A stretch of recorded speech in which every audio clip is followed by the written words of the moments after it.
C'est quoi la raison qui a fait que tu as décidé de traduire le livre de ce prêtre-là, du temple de Jagannath? Comme on avait le Ratha Yatra à Montréal toutes les années, depuis plusieurs années, euh, les gens ils nous demandent toujours toutes sortes de questions pendant ce festival. Des fois, on ne trouve pas des réponses satisfaisantes. Alors, j'ai trouvé que ce livre-là, il répondait beaucoup à plusieurs des questions, tout en expliquant les origines de ce festival. Alors, j'ai décidé de le traduire justement pour, non seulement pour les gens qui viennent au festival, mais aussi pour les dévots, pour nous donner comme une base de données sur ce festival. Est-ce que vous pourriez élaborer un peu sur l'histoire de Jagannath dans le temps? Où est-ce que ça se situe dans le temps?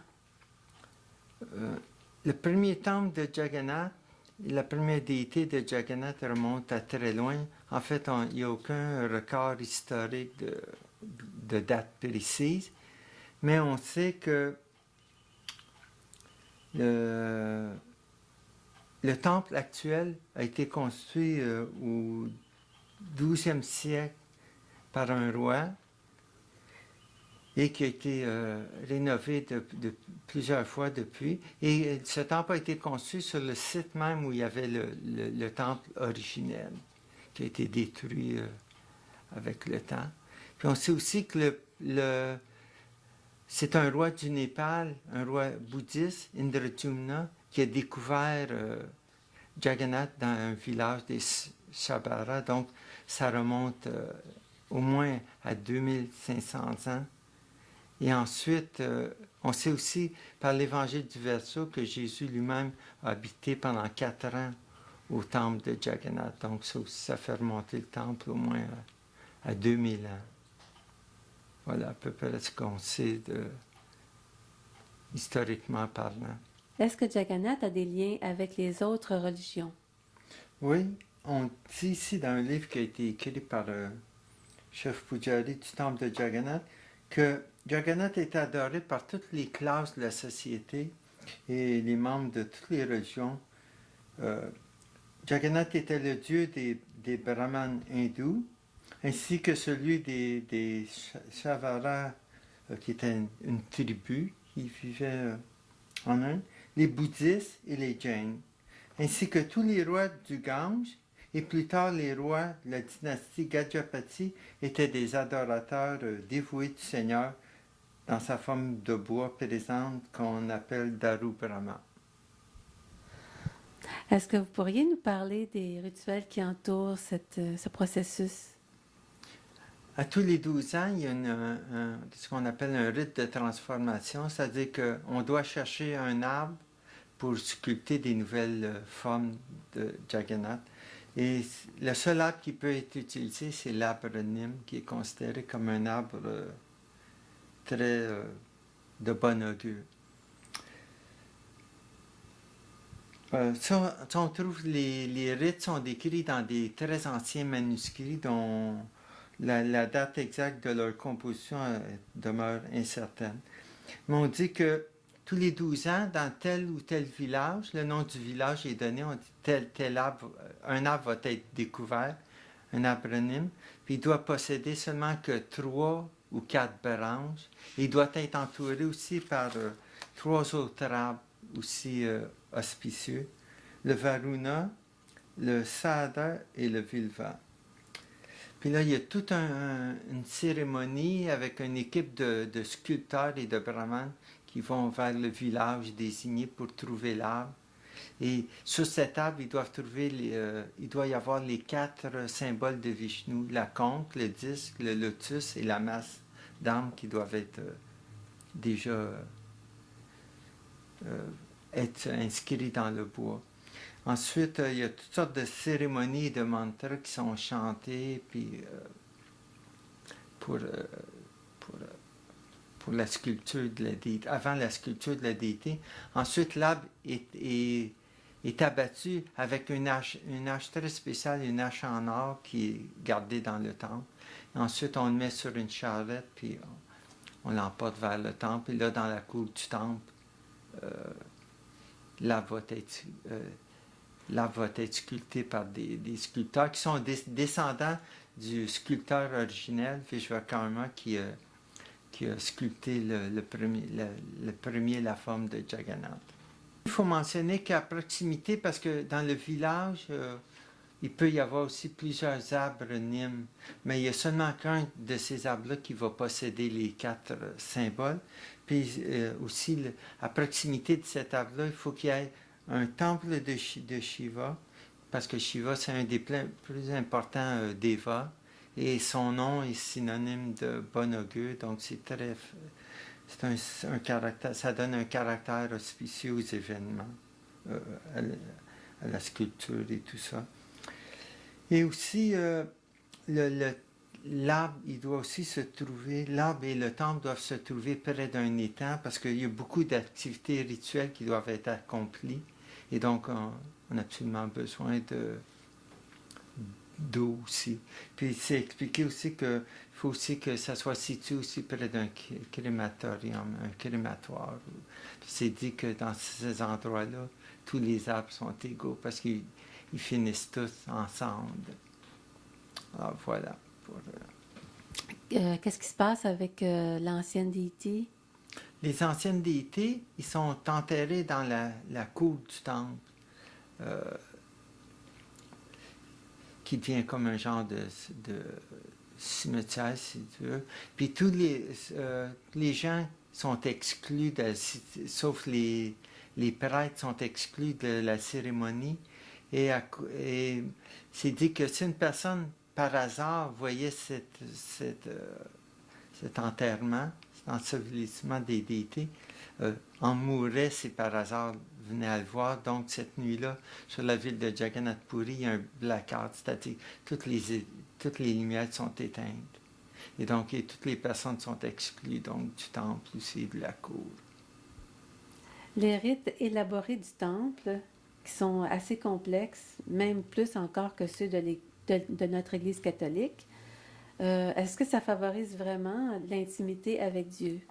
Oui, ça favorise l'intimité avec Dieu parce que l'idée, c'est de s'engager pleinement au service du Seigneur, donc 24 heures par jour, 7 jours par semaine, 365 jours par année. Alors, tous ces rites-là, ces activités-là, c'est fait pour... on engage notre énergie puis notre temps à servir le Seigneur.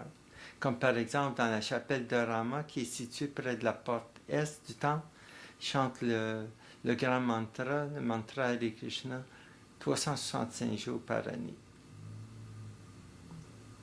Le mantra, oui, c'est Hare Krishna, Krishna Krishna, Hare Hare, Hare Rama, Rama Rama, Hare Hare. En quoi le temple de Jagannath est-il différent du Vatican à Rome? En Vatican, c'est le lieu on peut dire, le siège social de l'Église catholique, où le pape, il contrôle, il dirige l'Église, on peut dire, puis tous les catholiques. Alors que le temple de Jagannath, c'est où tous les dévots, les serviteurs du Seigneur se rencontrent, puis où ils peuvent le servir constamment pendant la journée. Puis la principale différence, d'abord, le temple de Jagannath est beaucoup plus ancien que le Vatican. Et ensuite,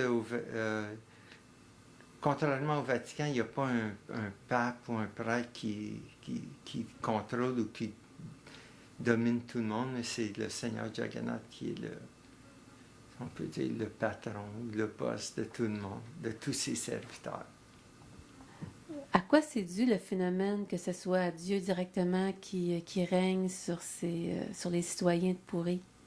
Parce que tous les citoyens de Puri considèrent que Jagannath ou Dieu est au centre de leur famille, de leur vie. Et donc, traditionnellement, ils ont une relation très intime avec le Seigneur. Ils considèrent Jagannath comme un membre de leur famille. Et donc, ils considèrent qu'ils n'ont pas besoin d'intermédiaire entre eux et Dieu, comme le pape, par exemple. Alors, ils ont une relation très intime avec le Seigneur. Donc, et par un élan d'amour spontané pour le Seigneur, bien, ils le servent selon leurs compétences, leurs habiletés personnelles. Comment ça se fait que, même si Puri est une ville si spirituelle, les habitants tombent malades comme n'importe où ailleurs? Parce que comme n'importe où ailleurs, ils ont un corps matériel. Puis donc, quand tu as un corps matériel, tu es obligé de souffrir à cause de ton karma. Puis c'est dit qu'à Puri, le Seigneur Jagannath, il accélère le karma. C'est pour ça que même dans le temple, on peut voir une différence entre les pujaris, les prêtres, et les cuisiniers. Les cuisiniers, ils sont assez corpulents. Ils aiment beaucoup festoyer. Puis, alors que les prêtres, eux, ils sont très austères parce qu'ils sont très près du Seigneur, ils sont très près de Jagannath, donc ils ne sont pas attachés au plaisir de la table et autres plaisirs de la chaise, on peut dire. Alors que, vu que, comme tu disais tantôt, ils font une cinquantaine d'offrandes au Seigneur toute la journée, bien c'est sûr que les cuisiniers ne manquent jamais de quoi manger, quoi. Bon, est-ce que ça veut dire que plus on est près du Seigneur, plus on souffre?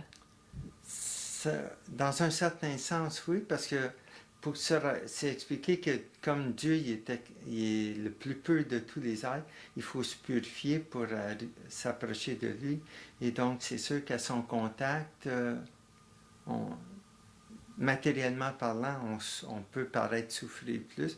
Mais quand on souffre, c'est expliqué que quand on souffre, c'est parce qu'on brûle notre mauvais karma. Alors que quand on est heureux, on brûle notre bon karma. Donc, d'un côté, si on veut s'approcher plus de Dieu, ben on va brûler notre karma plus vite, puis on va devenir plus vite pur, si on veut dire, puis et vraiment heureux. Alors que, d'un côté, souffrir ou être heureux, c'est matériel. En réalité, le dévot, il veut juste servir Dieu, puis il ne se soucie pas de son bonheur ou de ses souffrances personnelles. Pourquoi est-ce que les habitants de l'Orissa disent-ils que plus on prie Dieu, plus on a de problèmes? En réalité, les problèmes, comme la maladie et la souffrance, en fait, c'est un bon moyen de se souvenir de Dieu. Donc, puis il dit que Jagannath ne permet pas à ses serviteurs de devenir trop riches afin qu'ils ne l'oublient pas. Parce que, en général, la tendance, c'est qu'on prie Dieu pour obtenir quelque chose. Quand il nous le donne, ben, on l'oublie. Alors, tant qu'on n'a pas qu'est-ce qu'on veut, ben, on va continuer à penser à Dieu puis à le prier. C'est pas d'idolâtrie. Ben oui. Ça, en fait, cette question-là n'est pas dans ce livre-là. En fait, elle est dans un autre livre que j'ai publié, l'Évangile védique, je crois. Puis, oui, Satyara, j'ai écrit un article sur l'idolâtrie. C'est que, parce que la description est selon les Écritures. OK. Ah, okay. C'est ça. Puis, en fait, il explique aussi dans une lecture qu'il donne sur la Brahma Samhita, il dit que la forme de Krishna, ça vient pas de l'imagination d'un artiste, un poète ou un peintre, puis tout ça, qui imagine ça après avoir vu les beautés de ce monde. Mais c'est selon la description des Écritures. C'est ça qui fait la différence. Donc, ça veut dire que dans la chrétienté, ils n'ont pas le matériel scripturaire qu'il faut. Non, ils n'ont pas les descriptions de Dieu, non, justement. Tandis que dans l'hindouisme, ils l'ont. C'est ça. C'est quoi la signification du drapeau qu'il y a tout en haut du temple? Ce drapeau s'appelle Patita Pavan, qui veut dire que le Seigneur Jagannath, c'est le sauveur des âmes déchues. Puis le drapeau, il est changé 3 à 5 fois par jour. C'est toujours les membres de la même famille qui le changent. Puis il le change même pendant la nuit. Et c'est jamais arrivé que quelqu'un soit tombé. Il faut expliquer ici que le temple il est haut comme un édifice de 10 étages. C'est jamais arrivé que la personne qui changeait le drapeau soit tombée. Toutefois, on croit que si c'était quelqu'un d'autre qu'un membre de la famille autorisé à le faire, osait s'aventurer pour changer ce drapeau, il tomberait sûrement à sa mort.